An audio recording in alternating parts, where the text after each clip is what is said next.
Chairman Miller, Representative Guthrie, thank you very much for giving me this opportunity to speak with you today on matters of great mutual concern. You spoke about accountability and integrity. They are very high on our list, and we are also very much concerned about the issues of student debt and taxpayer costs. I do want to make one brief point with regard to the case that was the center point of the Inspector General's review of our work last summer, and then move on to the body of my testimony. The point I want to make is simply to remind people that this was not a dispute about the value of the courses for which we determined that there was too much credit being ascribed. We found that fault, and we found that based on our own standards. The disagreement with the Inspector General's office was a disagreement about, having made that finding, what should we do next? We took an approach that they did not agree with.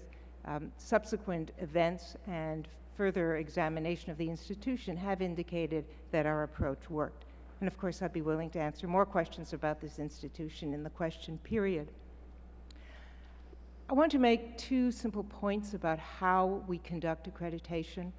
Accreditation for us is an action that does indeed rely more upon judgment than upon statements of minimum thresholds.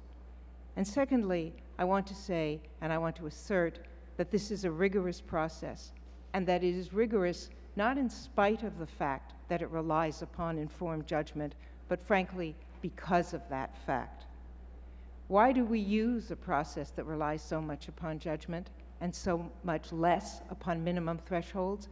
Because we are charged with assuring and advancing quality, and we want real quality, we don't want minimum quality.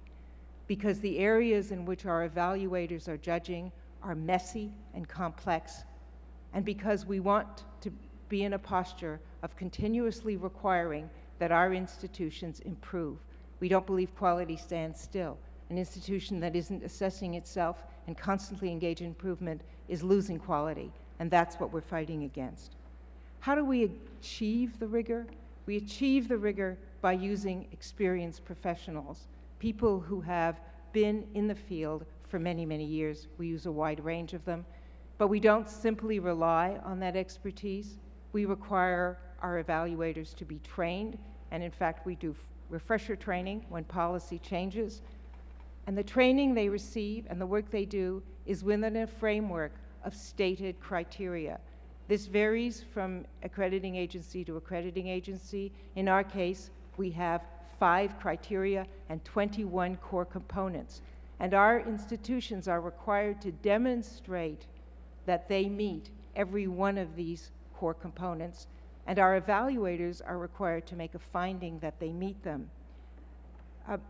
But the finding must be based, as is the demonstration, on evidence. This is an evidence-based process. The findings are rendered in evidentiary statements, and that is a primary consideration. Let me turn for a minute more to the question of program length and definition. The definition, so to speak, of a credit hour is actually deeply understood in the higher education community. The fact that our standards don't happen to cite precisely the so-called Carnegie hour does not mean that our evaluators are not capable of assessing whether a course is worth the amount of credit that's being given to the course.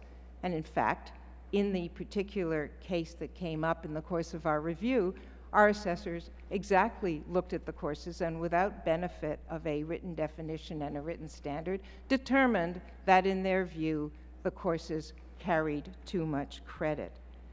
But what has happened over the many decades in which the credit hour concept is used is that it has come to be understood by the working professionals in the area not as a function of a clock, but as a body or a quantity of knowledge and skill that is imparted.